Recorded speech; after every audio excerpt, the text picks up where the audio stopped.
3-4 दिन पहले जो टीओडी का निर्णय लेके आई है, टूर ऑफ ड्यूटी, और धीरे धीरे भारतीय जनता पार्टी की एनडीए की दिल्ली की सरकार ने जितने भी हमारे सरकारी संस्थान थे उनको प्राइवेट सेक्टर के अंदर दे दिया।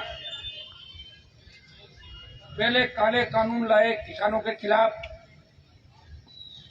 और हजारों किसानों की शहादत के बाद प्रधानमंत्री को झुकना पड़ा। तीनों बिल वापस लिए और शायद प्रधानमंत्री मोदी को अगर झुकाया तो देश के किसानों ने झुकाया।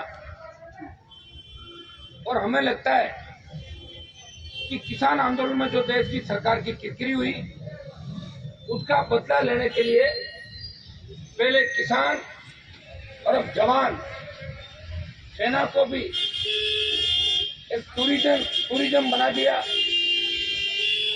क्योंकि सबसे ज्यादा किसान के बेटे सेना की नौकरी के अंदर जाते हैं। और किसान आंदोलन के अंदर सबसे ज्यादा जहां आंदोलन चला था वो पंजाब, हरियाणा, उत्तर प्रदेश, राजस्थान और दिल्ली के इलाके थे। और मुझे लगता है कि सरकार ने अधिकारियों ने कोई सलाह दी थी, उसके आधार पे ये टीओडी लेके आए, एक बड़ा मजाक बना दिया और सेना को भी ठेके प्रथा पे, संविदा पे चलाने का निर्णय लिया। ऐसी नहीं, पूरे विश्व के अंदर ये इतिहास बनेगा कि प्रधानमंत्री की और रक्षा मंत्री की भूल से हिंदुस्तान के अंदर सेना में जाने के लिए लालायक किसान के बेटे ये सोचने में मजबूर हो गए कि इससे तो अंग्रेजों का राज अच्छा था। अंग्रेजों के राज और इस राज के अंदर कोई ज्यादा अंतर नजर नहीं आ रहा है।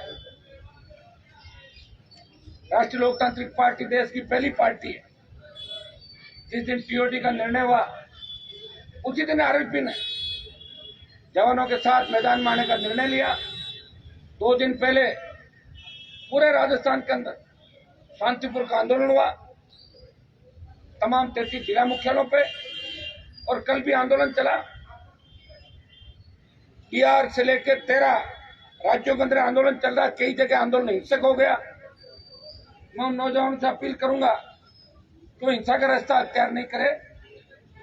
और कई नौजवान इसके अंदर आत्महत्या भी कर चुके हैं। उनको लग रहा है कि उनका भविष्य अंधकार में, क्योंकि लाखों रुपए डिफेंस के अंदर देने के बाद वो तैयारियां कर रहे हैं, घर वाले पैसे खर्च करते हैं, सैनिक बनाना चाहते हैं, मजबूत सैनिक तो देश की रक्षा के लिए लड़े। बच्चों को लगा कि हमारा भविष्य अंधकार में होगा तो बच्चे सुसाइड करें। मैं अपील करूंगा बच्चों से कि आत्महत्या जैसा भयावह कदम नहीं उठाएं। जिस तरह किसान आंदोलन में प्रधानमंत्री को झुकाया था, इस टीओडी के मामले के अंदर भी मैं देश की सरकार को चेतावनी देना चाहता हूं कि समय रहते इस फैसले को वापस ले ले, नहीं तो 2024 में मोदी जी को वापस आने का सपना चूर कर देंगे देश के जवान। पहले किसान को छेड़ा, अब उस जवान को छेड़ा जिन जवानों के दम पे मोदी जी सत्ता के शिखर पे बैठे और 2 बार प्रधानमंत्री बनने का उनका सपना पूरा हुआ। कोई बड़ा तीर नहीं मारा प्रधानमंत्री जी ने। 14 के अंदर जब सत्ता में आए तो बड़ी उम्मीद थी लोगों को कि कम से कम हमारे सेना के जवान शहीद नहीं होंगे। हमारे अर्धसैनिक बल जिस तरह रोज कहीं माओवाद, कहीं नक्सलवाद, कहीं आंतरिक झगड़ों की वजह से हमारे सीआरपीएफ, बीएसएफ और जो दूसरे हमारे सीआईएसएफ के किसान के बेटे शहीद हो रहे हैं, मिलिट्री के जवान शहीद हो रहे हैं आतंकियों से मुठभेड़ के अंदर, चाहे जम्मू कश्मीर ले लो, चाहे दूसरे इलाके ले लो, चाहे हमारी सीमाएं चाहे चाइना और पाकिस्तान की लगती है। लेकिन 14 से लेकर आज तक 8 साल में मैं तो ये भी कहना चाहूंगा कि यूपीए के टाइम में जो शहादत होती थी उससे ज्यादा शहीद किसान के बेटे इस देश के अंदर 8 साल में शहीद हुए थे। मैं प्रधानमंत्री जी का एक भाषण सुन रहा था जब वो लोकसभा में कह रहे थे कि कोरोना हिंदुस्तान में नहीं आएगा, जैसे कोई भगवान हो। और कोरोना भी आया और विश्व में सबसे ज्यादा अगर मौतों का रिकॉर्ड बना वो भारत के अंदर बना, जहाँ 50 लाख लोगों की मौत हो गई।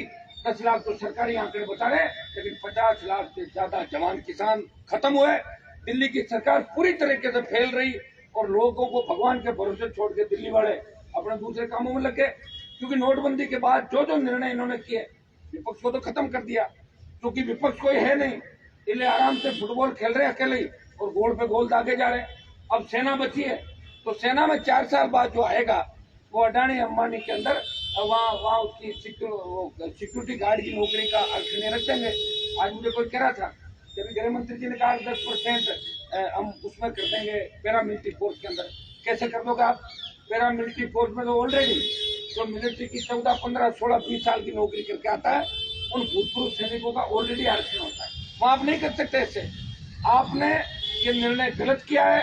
इस निर्णय से गृह युद्ध की स्थिति देश के अंदर पैदा हो सकती है। 4 साल जो वहां जाएगा, इसके बारे में मैं आपको थोड़ा सा ब्रीफ कर दूं। कल मैं टीवी चैनल के ऊपर बैठा था, तो 2-3 सेना के अधिकारियों को लाए जो मुझे लग रहा बीजेपी माइंडेड होंगे, वो अलग ही इसकी गाथा बता रहे थे। लेकिन इसके अंदर में इसलिए आपको जाना जरूरी है कि जवान से जुड़ा मुद्दा है और समय रहते इसको हमने नहीं संभाला तो देश बर्बाद हो जाएगा। और ये नेता जब देश सुलग उठेगा, अभी जो बिहार के अंदर आग लगी, मैं राजस्थान के मेरे भाइयों से अपील करना चाहता हूँ कि ऐसा हिंसक प्रदर्शन नहीं करें। बहुत मेरे पे दबाव है जवानों का, पूरे देश के जवानों का, हरियाणा, पंजाब, उत्तर प्रदेश, करमान की आप सड़क पर निकलो। लेकिन मैं ऐसा नेता नहीं हूँ पॉलिटिकल माइलेज के लिए कहीं आग लगाता घूमूं। आपने मेरे बड़े बड़े आंदोलन, बड़ी बड़ी रैलियां देखी जो राजस्थान के अंदर 5 से 7 लाख की थी। लेकिन कानून व्यवस्था को खत्म नहीं होना चाहिए। कानून का राज हमेशा रहा, कानून का सम्मान राजस्थान के नौजवानों ने किया। मैं फिर नौजवानों से अपील करूंगा, हिंसा का रास्ता अख्तियार नहीं करें। हमें लोकतांत्रिक तरीके से आगे बढ़ना है और दिल्ली की सरकार को झुकाना है। 4 साल के अंदर क्या होगा कि 4 साल में हर साल 50,000 के करीब सैनिक भर्ती होते हैं मिलिट्री के अंदर, पैरामिलिट्री फोर्स को छोड़ के मिलिट्री के अंदर। ये क्या करेंगे 4 साल में अगर आप ले लोगे, और ये हमारी ललकार का एक परिणाम था कि 21 साल की आयु को 23 साल कर दिया एक झटके, और आज फिर बैठक बुलाई। मुझे लग रहा कोई न कोई और निर्णय करेंगे और फिर धीरे धीरे जाते हुए कई लोगों की बलि लेने के बाद ये फिर बेवकूफ आ जाएगी। भारतीय जनता पार्टी की पुरानी आदत है, पहले बुराते हैं और फिर मैदान से भाग जाते हैं। ये आदत रही दिल्ली की। 4 साल के अंदर जिन लोगों को आप मिलिट्री के अंदर भर्ती करोगे, वो 4 साल के अंदर जो जाएगा वो न तो कोई उसकी देश के प्रति कोई भावना होगी, वो ये चाहेगा कि मुझे तो 4 साल निकालना है, वो अपने अधिकारियों का कहना नहीं मानेगा। अनुशासनहीनता होगी फौज के अंदर, और 25% जो परमानेंट होंगे वो अपने सूबेदार, कप्तान से, मेजर से लेकर उनकी चमचागिरी में व्यस्त होंगे। मुझे तो परमानेंट होना है, तो वो अपना काम निकलेगा। और 75% जो वापिस आएगा, न तो उसकी कोई पेंशन है न उसका कोई ठिकाना है। तो देश तो नक्सलवाद से सुलग रहा है। जो 75% बाहर आएगा वो 6 महीने की ट्रेनिंग करके हथियार चलाना उसको भी सिखाएंगे। जो बाहर आएगा वो नक्सलवादी हो जाएगा, नक्सल वाले उसको भर्ती कर लेंगे, गैंगवार की घटनाएं बढ़ेगी और देश सुलग उठेगा। और दूसरा, इसके पीछे एक हमें ये भी आ रही है कि जितनी भी रेजिमेंट है, मुझे लग रहा है कि रक्षा मंत्री और प्रधानमंत्री जी को रेजिमेंटों से प्रेम नहीं। वो कई लोग गए थे कि साहब आई रेजिमेंट बढ़ाओ, गुजर रेजिमेंट बढ़ाओ। हमने भी पैरवी की कि आई रेजिमेंट होनी चाहिए, गुजर रेजिमेंट होनी, तमाम उन जातियों की जो लड़ाकी मार्शल फॉर्म है उनके नाम से रेजिमेंट होनी चाहिए, ताकि उनका एक स्लोगन होता है रेजिमेंट का। रेजिमेंट के अंदर ये तो उन्होंने कहा, जब वो गए तो उन्होंने कहा साहब रेजिमेंट की तो बात ही मत करो, मैं तो जो है वही खत्म कर रहा हूँ। ये अंदर की बात है। जब मैं सेना भर्ती को लेकर मैंने कई बार मामला उठाया और हम रक्षा मंत्री से मिले थे 7 राज्यों के डेलीगेशन के साथ। रक्षा मंत्री जी ने हमें आश्वस्त किया, 50 से ज्यादा लोग थे, कि हम जल्दी ही सेना भर्ती रैलियों का आयोजन करेंगे और 2 साल की छूट भी देंगे। और जब ये अग्निपथ और अग्निवीरों की बात आई, सीओडी आई, तो उससे लग गया कि सरकार कितनी दोगली है, अपने कथनी और करनी के अंदर कितना अंतर है सरकार के। सरकार रेजिमेंट खत्म करने की, मुझे लग रहा है रेजिमेंट खत्म करना चाहेगी। और रेजिमेंटों की क्यों आवश्यकता है इसका भी मैं आपको बताऊंगा कि रेजिमेंट के अंदर जैसे सिख रेजिमेंट है, तो सिख रेजिमेंट का एक झंडा होता है और सिख रेजिमेंट का इतिहास है कि 65, 65, 71 और कारगिल की लड़ाई के अंदर सिख रेजिमेंट को जो दिया गया, तो बोले निहाल सत श्री अकाल, ये उनका नारा होता है। एक जो भी इनका इसका रेजिमेंट का स्लोगन होता है, सिख रेजिमेंट अपने स्लोगन के साथ, अपने झंडे के साथ कूच करती है और अपने जो नारे लगाए जाते हैं, अपनी संस्कृति को याद किया जाता है, वीरों को याद किया जाता है। वो इसलिए किया जाता है कि लड़ाई के समय उनके अंदर जोश और ऊर्जा बढ़े। ये रेजिमेंट को खत्म करने के साथ जाट रेजिमेंट का स्लोगन जय भगवान जाट बलवान, जय जवान जाट बलवान, इसके साथ जाट रेजिमेंट आगे बढ़ती है।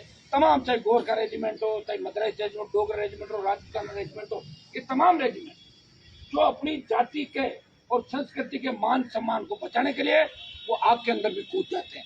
कि रेजिमेंट को अगर खत्म आप कर दोगे तो कैसे देश चलेगा? प्रधानमंत्री जी किस दिशा के अंदर जा रहे हो? कौन से अधिकारी ने मसौदा बना के आपको दे दिया और आपने जवानों को थोप दिया? इससे ज्यादा शर्मनाक बात नहीं होगी देश के अंदर। राष्ट्रीय लोकतांत्रिक पार्टी देश के जवानों के साथ है। किसान आंदोलन के अंदर भी एनडीए छोड़कर, सत्ता को छोड़कर हम सड़क पर आए थे और देश का एकमात्र सांसद मैं था जो 70 दिन सड़क पर बैठा था। अकालियों ने भी सत्ता छोड़ी, लेकिन सड़क पर अकाली नहीं बैठे। जब राष्ट्रीय लोकतांत्रिक पार्टी का सांसद बैठा था और जब देश का जवान तकलीफ के अंदर आया, पहला व्यक्ति है जिसने राजस्थान के आंदोलन का आगाज किया। और मैं आपको विश्वास दिलाता हूँ, इसमें दिल्ली की सरकार को हम चुकाएंगे। और 27 जो तारीख है, ये आने वाली 27 जून, इसको जोधपुर से 1 लाख से ज्यादा जवान जोधपुर में अपना शक्ति प्रदर्शन करेंगे, अपनी ताकत दिखाएंगे टीओडी के खिलाफ।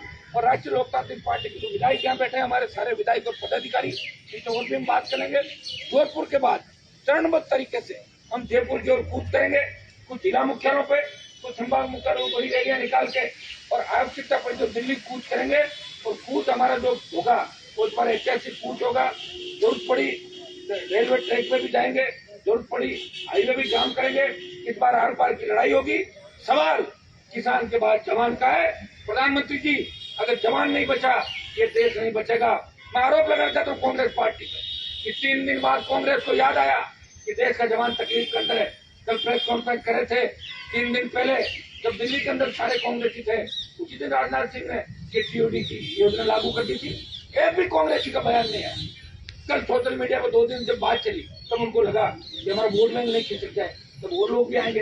हम सब जो लोग इस टीओडी के खिलाफ है, जो भी आंदोलन करेंगे सारे लोग, हमारा मकसद सबका एक रहना चाहिए कि इसमें पॉलिटिकल माइलेज के बिना हमें जवानों का साथ देना है और सेना का सम्मान, सेना के सम्मान में राजनीतिक मैदान के अंदर, जवान के सम्मान में राजनीतिक मैदान के अंदर हम सेना का सम्मान चाहते हैं। सैनिक जब होता है, मैं जब एक कारगिल का युद्ध हुआ, अमेरिका के एक अखबार की कटिंग में पढ़ा तो उसमें लिखा था कि विश्व के अंदर एक भारत की फौज ऐसी फौज है जो 50 किलो गोला बारूद और हथियार के साथ 20,000 फीट ऊंची पहाड़ी पर लड़ाई लड़ी भारत के बिना संसाधनों के। चीन का जब युद्ध हुआ था 62 में, तो नेहरू जी की भूल थी, कई दूसरी भूलें रही, उनकी वजह से हम हमारा आजादी के बाद जो मजबूत अस्त्र शस्त्र नहीं तैयार कर सके, उसका परिणाम हमें भुगतना पड़ा। चाइना ने जमीन पर कब्जा कर लिया और फेक हुआ। हमारे सैनिक बहुत चले गए, लेकिन एक एक सैनिक ने 10 चाइना के सैनिकों को मार गिराया था बिना हथियारों के। बंदूकें नहीं चली थी, गोला बारूद नहीं था। अब भारतीय सेना पूरी लाव लश्कर और पूरी आधुनिक सेना बन चुकी है। हमारे पास हर तरीके की चीजें, लेकिन सेना को जिस तरह डिमोलाइज करने का प्रधानमंत्री और रक्षा मंत्री ने प्रयास किया है, मैं इसकी निंदा करता हूँ। राष्ट्रीय लोकतांत्रिक पार्टी 27 जून को जोधपुर में बड़ा आंदोलन, बड़ी रैली करेगी और उसके बाद चरणबद्ध तरीके से जयपुर राजधानी की ओर बढ़ेंगे, जिला मुख्यालय और संभाग मुख्यालय को रैलियां करके और फिर दिल्ली कूच करेंगे। और इस दरमियान अगर लोकसभा का सत्र चलेगा तो इसमें भी आरएलपी पार्टी मजबूत से टीओडी को निरस्त करने की बात करेंगे। हमारा एक ही मुद्दा है कि टीओडी खत्म हो। एयरफोर्स और नेवी के अंदर जिन बच्चों के रिजल्ट आ गए, आर्मी सेना भर्ती रैलियों के अंदर जिनके फिजिकल हो गए, जिनकी रैली हो गई, सिर्फ पेपर बाकी है, ऐसे बच्चे सुसाइड कर रहे हैं, इनके तो पहले आपको निकालना चाहिए, उसके बाद किसी तरह की बात करते हैं। शर्म आने वाली बात है। हम सब इसकी निंदा करते हैं और पूरी पार्टी एकजुट होकर इस देश के जवान को बचाने की निकलेगी, राजस्थान के जवान को बचाने की निकलेगी। राजस्थान में जिन लोगों को हिरासत करने लिया, मुझे कोई कह रहा था कि आज जोधपुर में जवान रैली करना चाहते थे, लेकिन धारा 144 लगा के और कई लोगों को परसों हमारे आंदोलन में, कल कई लोगों को रेलवे ट्रैक से जो शांतिपूर्वक आंदोलन कर रहे थे, कईयों को रास्ता रोकने के मामले में राज्य सरकार ने भी मुकदमा दर्ज कर गिरफ्तार करी है। मैं इसकी निंदा करता हूँ। देश की और राज्य सरकार को अपील करता हूँ कि नौजवानों के ऊपर अगर मुकदमा दर्ज हो गया, ये सेना भर्ती वाले नौजवान लड़ रहे हैं, ये कोई पॉलिटिकल पार्टी के लोग नहीं लड़ रहे हैं, ये सारे सेना भर्ती की तैयारी करने वाले वो किसान के बेटे हैं, तो किन परिस्थितियों के अंदर किसान अपने बच्चों के लिए उसको एक दूध दूध पिलाने से लेके घी से लेके आपको पता सैनिक के लिए बहुत ताकत चाहिए।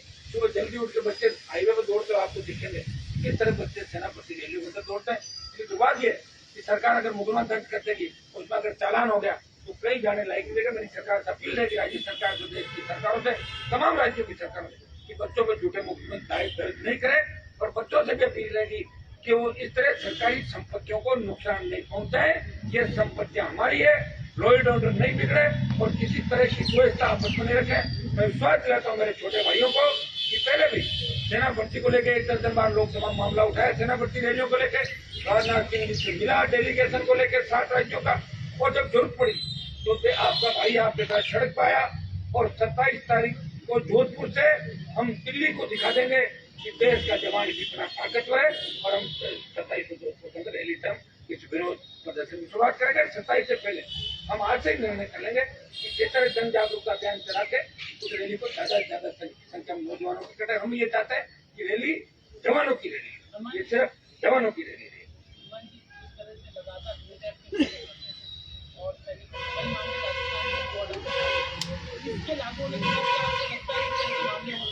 ये तो पूरी बढ़ जाएंगे, 4 साल जो जाएगा और मौज मस्ती करने चला जाएगा, करेंगे भारी भ्रष्टाचार जो हो जाएगा। तो मैं ये जो बोल रहा हूँ, हनी ट्रैप का मामला ही बढ़ेंगे, भारी भ्रष्टाचार होगा, जाएगा सोचेगा पर्यटन की दृष्टि का है, मौज मस्ती कर लो।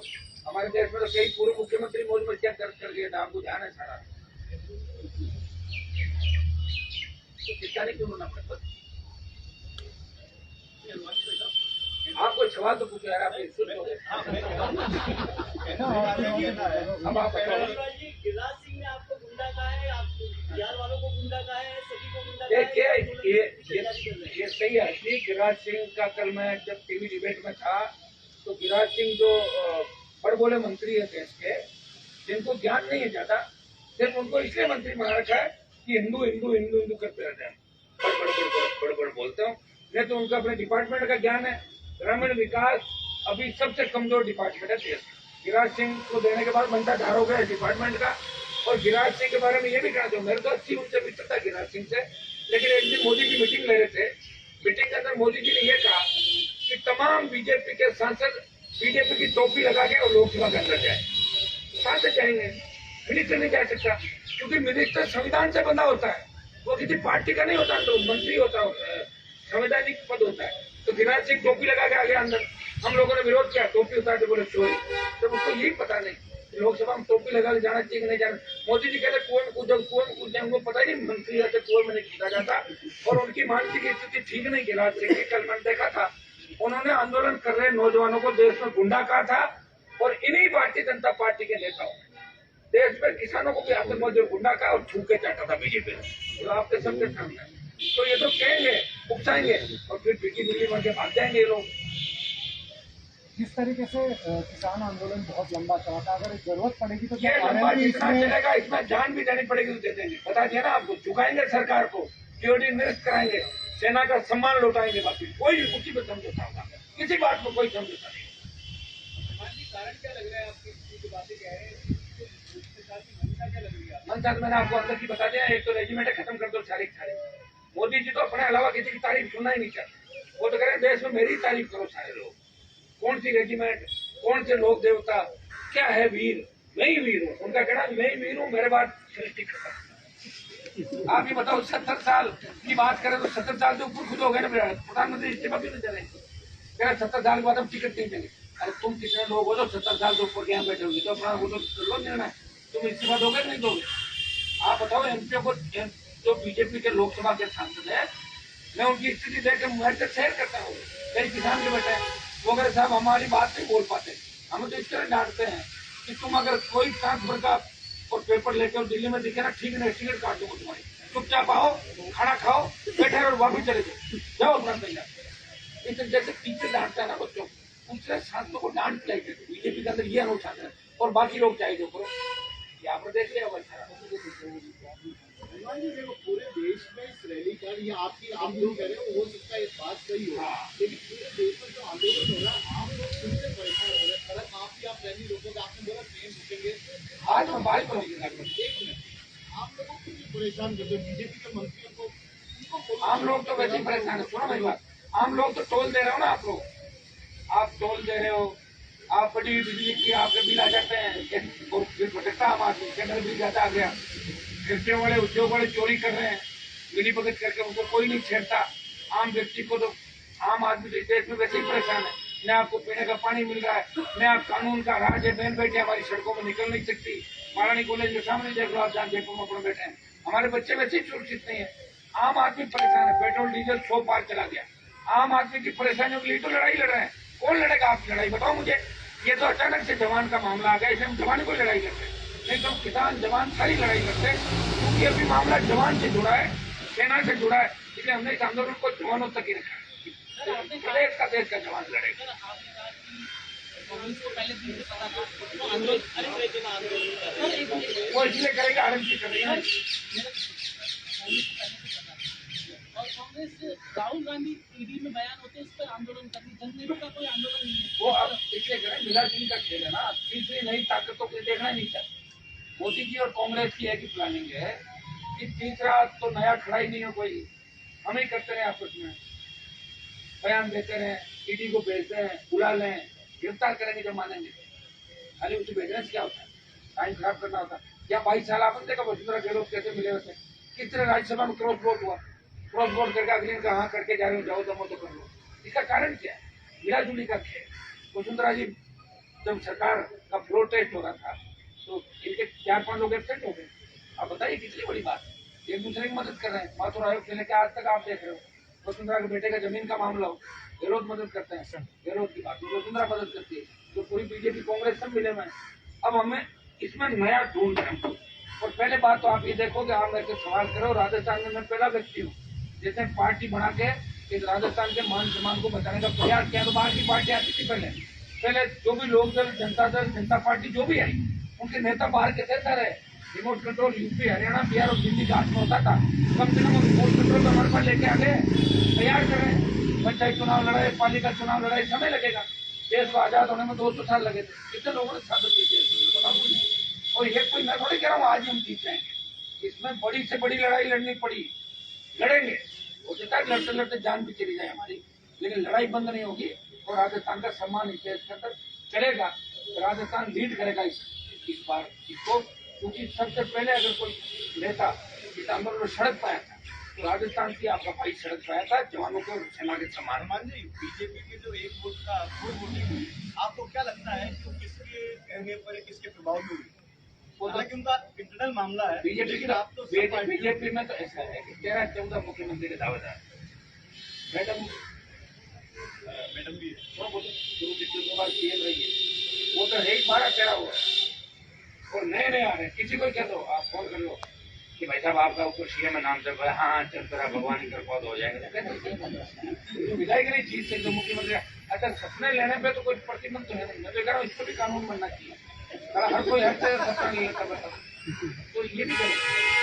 आदमी अपने औकात में है, औकात से बाहर नहीं। यहाँ पे बाबा है, वो क्रॉस वोट हुआ ना, जो क्रॉस वोट किया, इसका दबाव था या प्रभाव था? देखिए, जो क्रॉस वोटिंग किया वो तो वसुंधरा और सीएम का मामला था। और जो 2 वोट घनश्याम जी को ज्यादा दिए, वोट उनको 41 दिए, 2 वोट ज्यादा दिए, वो बीजेपी के प्रदेश अध्यक्ष ने 2 लोगों ने करा दिया, तो भाई साहब बैठा दोनों उन्होंने कहा 43 इधर करा दो, घनश्याम जी को बचाना है, और ये क्रॉस करा दो। सारे ही बता दिया यार, वोट क्या था, मेरे 3 वोट थे, मैंने पहले ही कह दिया था। कोई आरोप प्रत्यारोप लगाए, उससे कोई फर्क नहीं पड़ता। यूँ तो लोग कल को आपके सब पे आरोप लगाते हैं, आरोप मतलब डरने वाले नहीं, आरोप का भी मत आता। मेरे पे भी आरोप लगे थे, और मैंने दिल्ली हाईकोर्ट का दरवाजा खटखटाया। हाईकोर्ट ने आप पार्टी और जो जिसने आरोप लगाया उसके ट्विटर से लेकर सब पर पाबंदी लगाने के लिए, आज के बाद अगर ठीक नहीं है आप आइए और सारे डिलीट कीजिए, ये आपको 1-2 दिन में सर्व करा देना। और महारानी का जो हमने दावा किया वो भी हो गया, क्रिमिनल केस दर्ज कराया था। हमने कहा कि या तो बाइकाट करें, निर्दलीय के साथ रहें। निर्दलीय कैंडिडेट राज्यसभा में सुभाष चंद्रा थे, हमने उनका साथ दिया। हम हमारे कमिटमेंट पक्के थे, तीनों वोट हमारे ये बैठे, और इनको तोड़ने का भी प्रयास किया गया, लेकिन ये वही खड़े रहे। 2040 में अगर जरूरत पड़ेगी 2024 में अगर जरूरत पड़ी तो आप कांग्रेस या बीजेपी में से किसी को 2024 की कोई जरूरत पड़ेगी नहीं, पहले 23 की जरूरत पड़ेगी। 24 की बात करो सर, केंद्र की। तो पहले ऐसे कैसे करोगे बात? आज तो आज की तारीख की बात करो, कल पता नहीं क्या होगा। 2023 के पहले राजस्थान में व्यवस्था परिवर्तन की लड़ाई राष्ट्रीय लोकतांत्रिक पार्टी अपने दम पे लड़ेगी। भारतीय जनता पार्टी और कांग्रेस से कोई गठबंधन नहीं होगा। पता तो नहीं आपको? अब लड़े सारे 6 उपचुनाव लड़ते। जब उपचुनाव लड़े कांग्रेस जीत गई तो बीजेपी ने कह दिया हनुमान बेनीवाल कांग्रेस की बी टीम है, और अब इधर आए तो कह दिया कांग्रेस वालों ने ये बीजेपी की बी टीम है। ये बी टीम बता सर खुद दोनों अपनी टीम है, दोनों मिलकर कांग्रेस बीजेपी एक ही टीम है दोनों, जो राजस्थान को लूट रही है। और देश में प्रधानमंत्री को पता है कि राहुल प्रियंका के नोटिस देते रहेंगे, कभी वो इसका राहुल का जीता है उसका दे देंगे, बीमार पड़ जाएंगे, कभी ये हो जाएगा वो हो जाएगा, कोई बोलने वाला नहीं। लड़ाई भी लड़ेंगे तो हम जैसे जवान लड़ेंगे, क्योंकि हमें सत्ता का मोह नहीं। 20 साल से सत्ता छोड़ के सड़कों पर संघर्ष किया, मिनिस्ट्रियां छोड़ी यहाँ पे भी, दिल्ली में भी, और अब भी इस आंदोलन मुझे लग रहा है इस बार लोकतांत्रिक तरीके से आंदोलन करने से फिर राजस्थान करेगा, क्योंकि राजस्थान में जवानों का बड़ा उबाल है।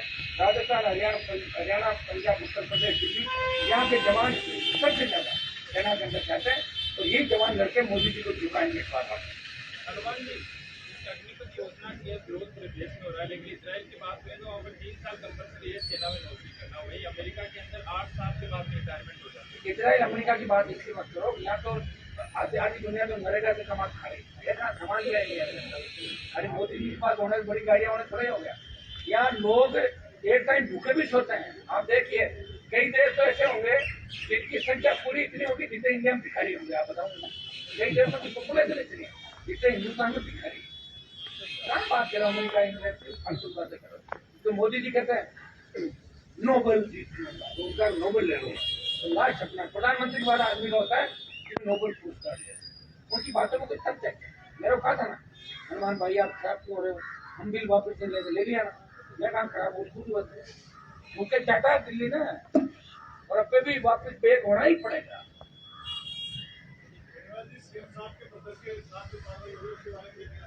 देखिए ईडी सीबीआई का दुरुपयोग चाहे कांग्रेस की सरकार रही चाहे बीजेपी की, तो समय समय पर करते हैं, इनका हथियार है। और ये राजस्थान की सरकार कौन सा नहीं गिरा, हमारे जैसे लोगों पर कई मुकदमे दर्ज किए, चाहे वसुंधरा थी तो 12 किए, और इससे भी 5 किए गहलोत ने। वो क्या लगता है जब कोई नहीं चूकता, ये ज्यादा फड़फड़ा रहे होंगे दिल्ली में, इनका इलाज कर दिया। ये मेरी बात सुनो, ये किसी और का इलाज करने में लगे, ये तो देश की परंपरा रही है। हाँ अभी लगेगा जब बता देंगे अभी दिमाग तो हमारे दिमाग के अंदर भी है। ठीक है, ओके सर, थैंक यू।